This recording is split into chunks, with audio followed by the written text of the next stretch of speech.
Kaya naman yung forma niya, parang manipis lang nga lang siya. Pero dito kay NMAX ay wala pong may nakalagay na brand. Pero mga megs, yung brand po ng front suspension ng PCX 160 ay Showa po. At yung sa taillight,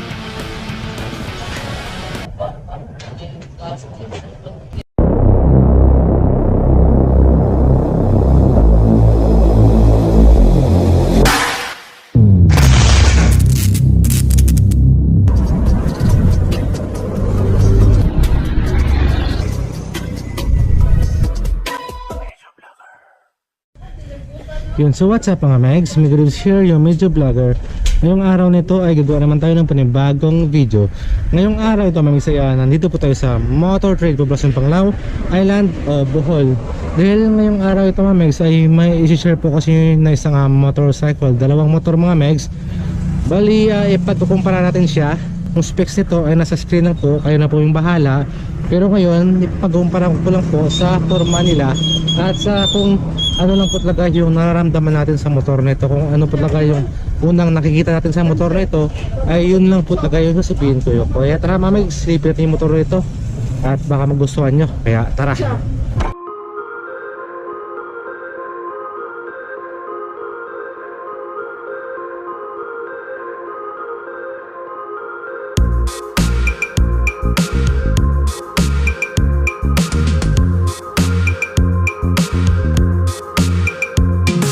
So mga megs, I introduced Honda PCX 160 at Yamaha NMAX version 2. Diba?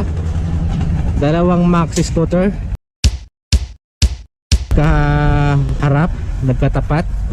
Pero yun nga mga megs, yung gagawin ko na video ngayon ay wala po itong brand wire mga megs to. So wala akong pake kung mahilig ka man sa NMAX, wala rin akong pake kung mahilig ka rin po sa PCX. Bali ngayon ay ngayon mga megs to ay titingnan lang natin kung ano ba talaga yung mas maganda sa dalawang motor na ito, sino ba talaga yung mas maangas at kung sino ba talaga yung motor na mas worth it na bilhin. Pero yun nga mga megs to, yung dalawang motor na ito ay worth it naman talaga na bilhin.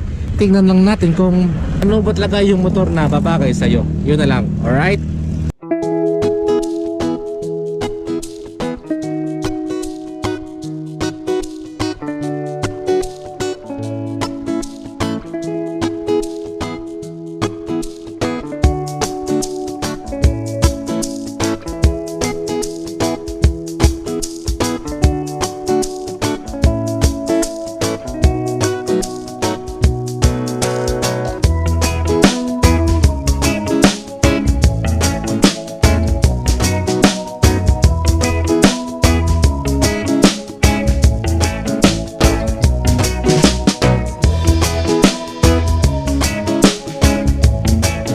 Punta muna tayo sa price ng mga motor nito.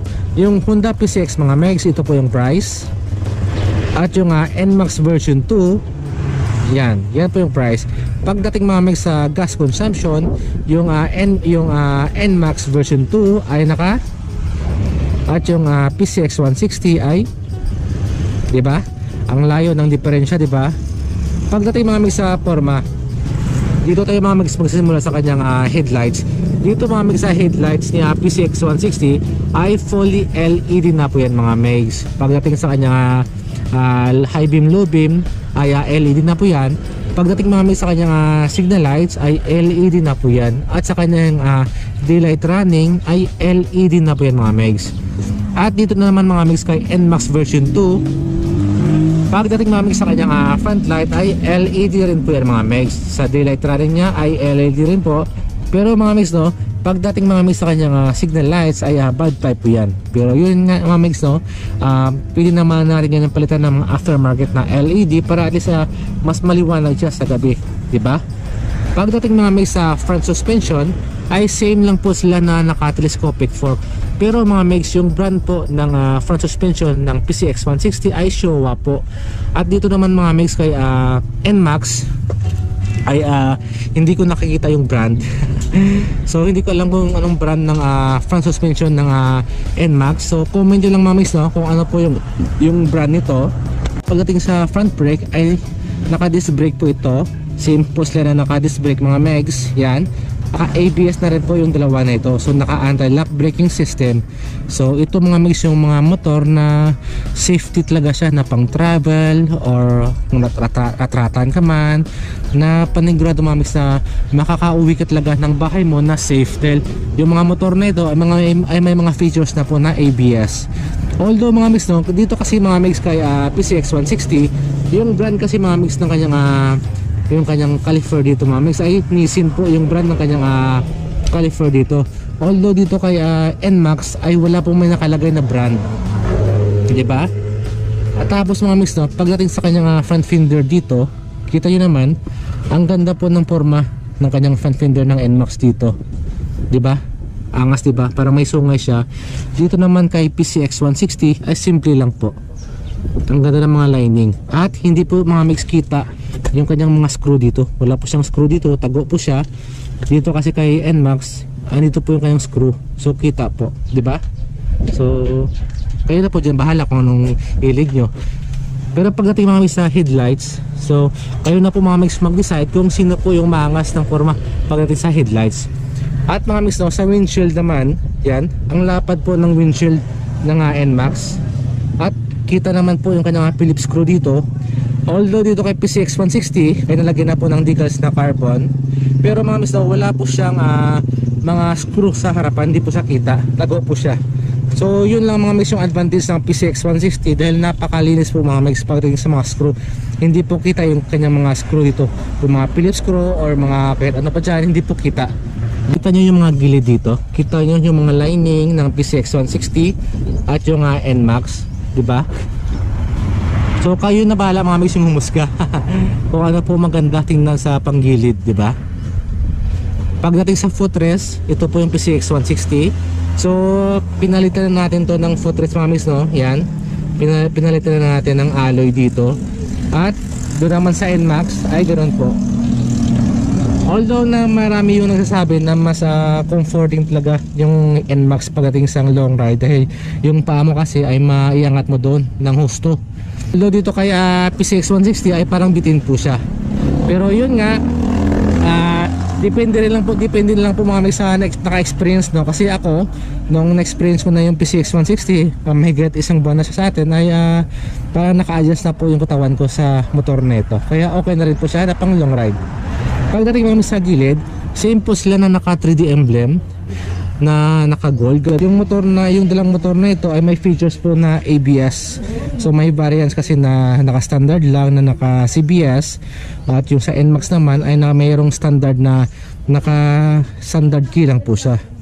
Ito kasi mga mix, no, yung PCX 160 kasi mga megs, kahit na naka CBS lang po siya, pero nakakilis na po yung kanyang susian dito, hindi na po siya standard key. Alright, gets? So same sila na naka 3D emblem na gold.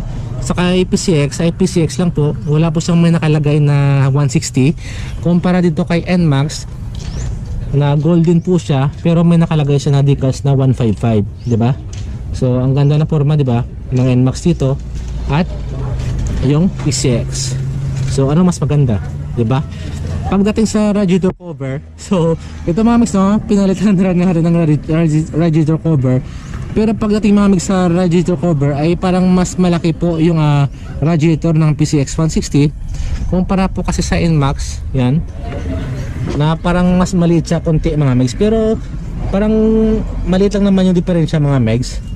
At dito naman mga mix, no, sa muffler, yan, ito naman po yung muffler ng PCX 160. So di ba parang napaka-sporty yung kanyang muffler dito. Meron siyang heat guard na plastic na fiber para sa iwas paso siya sa mga kulit na bata. At sa NMAX naman ay ganoon pa rin po. Kung sa version 1, version 2 wala pa rin po may nagbago. So ganito pa rin po yung kanyang muffler. So same sila ng Aerox, di ba? Pagdating mami sa rear suspension ay naka-cover na po yung ating rear suspension dito. Dahil nga yung kasi mamix, no, yung sa inuuwin ko kasi yung daanan kasi papunta sa bahay ay lupa, kaya naman kailangan ko nito para maprotektahan yung aking rear suspension dito para iwas dumi siya palagi, di ba? Dito naman mamix sa kanyang rear suspension ng NMAX ay parang okay naman yung forma niya, parang manipis lang siya. Para kasi mamix sa PCX, kita nyo, para makapal, parang makapal siya, di ba? At ito, parang manipis siya. Pagdating mami sa taillight, ito naman po yung taillight ng PCX 160. So fully LED na po yan mga megs. Kita nyo, LED na po yan, kaya naman maliwanag talaga sa gabi. At ito naman po yung NMAX. LED yung kanyang stoplight, pero pagdating sa kanyang signal light ay halogen po siya. Sa grab bar naman, ito naman po yung grab bar ng NMAX. So malapad siya na malaki na glossy. Although naka PCX ay may cover siya, pero sa ibaba yan, dito naman ay bakal po yan. Dito bakal po yan mga megs, dito. Alright. So pagdating sa gulong, yung size po ng NMAX dito is 110 by 70 at 13 inches po yung size ng kanyang mags. Dito naman mga megs sa PCX 160 is 110 by 70 pero 14 inches po yung size ng kanyang mags dito. So mas malaki yung kay PCX, di ba? Pagdating sa rear tire,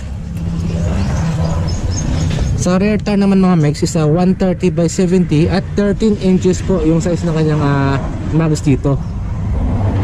Pagdating naman kay NMAX is yung gulong niya is 130 by 70 at 13 inches po yung size ng kanyang mags. So sa front at rear ay 13 inches po yung size ng mga mags ni NMAX. Dito naman kay PCX ay mas maliit po yung mags niya sa likuran kumpara sa front, dahil sa harapan ay 14 inches at dito naman is 13 inches. Pero mags no, same na po sila na naka disc brake. At yung brand naman ng California dito is Nissin. At doon naman sa NMAX ay wala po siyang brand. Pagdating sa handlebar, PCX 160 ay naka-chrome na po siya na naked handlebar. Kita nyo diba?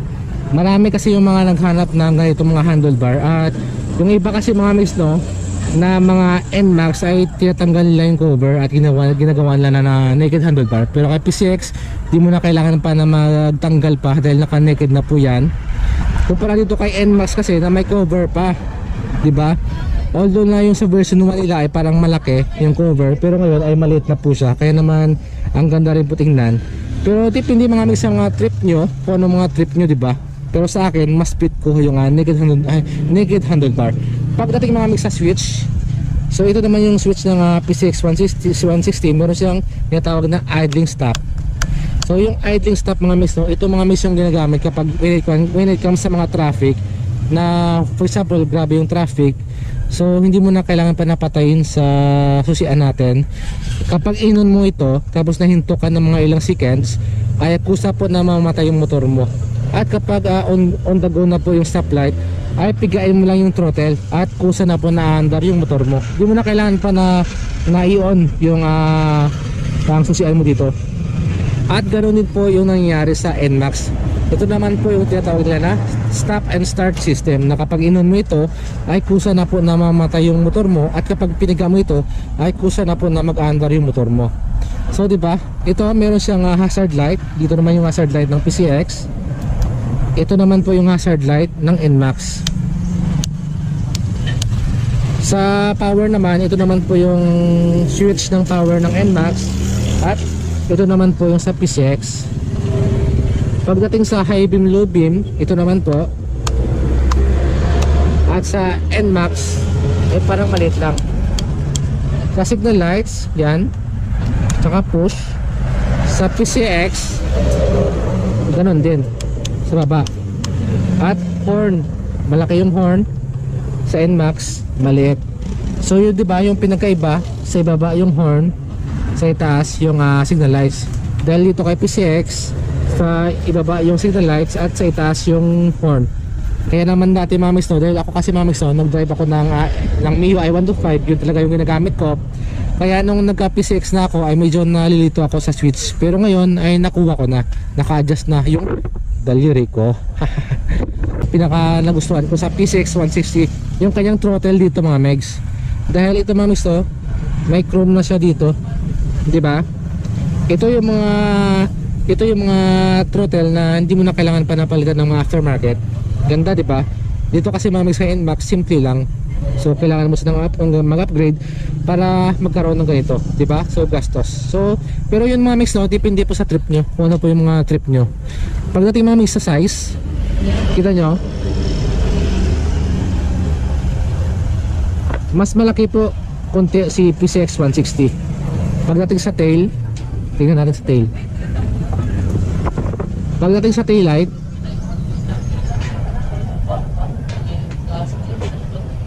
so mas malaki konti si NMAX, di ba? Mas mataba yung kanyang rear fender dito, mas mataba. Yan. Alright. Ayos, di ba? Naman mga mix sa cover ng kanilang panggili dito. Ito naman po yung sa NMAX. So plain black siya. At sa filter naman natin, ito siya.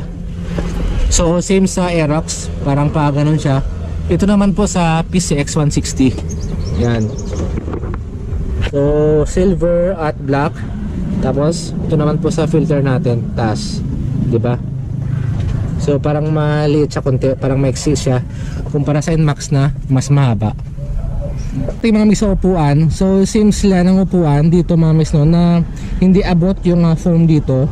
Kasi nga mga mix, no, yung purpose kasi nito mga mix, no, kapag yung motor natin ay nabilad sa araw at tapos mga mix, no, inupuan natin ay hindi mo masyado ramdam yung init mga mix. Dahil ito nga, dahil dito po yan mga mix, hindi po dikit yung leader na ito sa foam.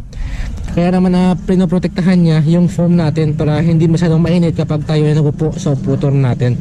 Ganon din sa PCX 160. Ito, yan, hindi abot, same sila, diba? Pero pagdating sa upuan, may pagka-social yung PCX 160. Kita yung mga stitches, ganda, diba? Kumpara kasi kay NMAX na plain lang talaga, na simple lang. Alright. Pagdating na naman mga mix sa kulay, so matte black at gloss pearl white.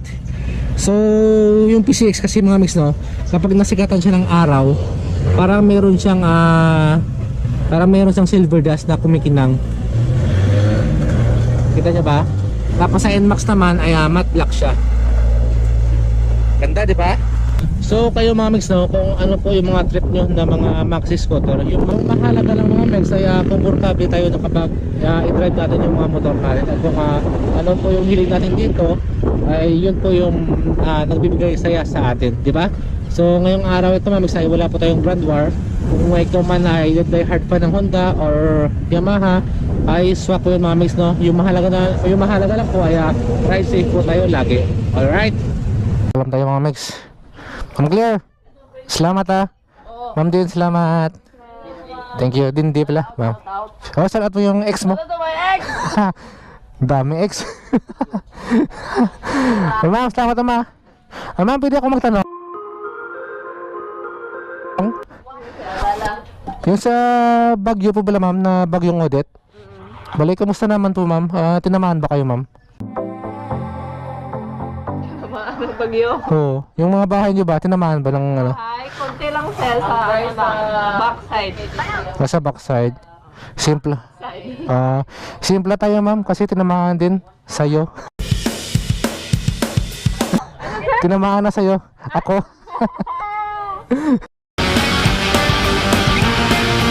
Bye-bye ma'am. Bye-bye na. Last na yun ma'am. Bye-bye. Subscribe ako mama. Salamat.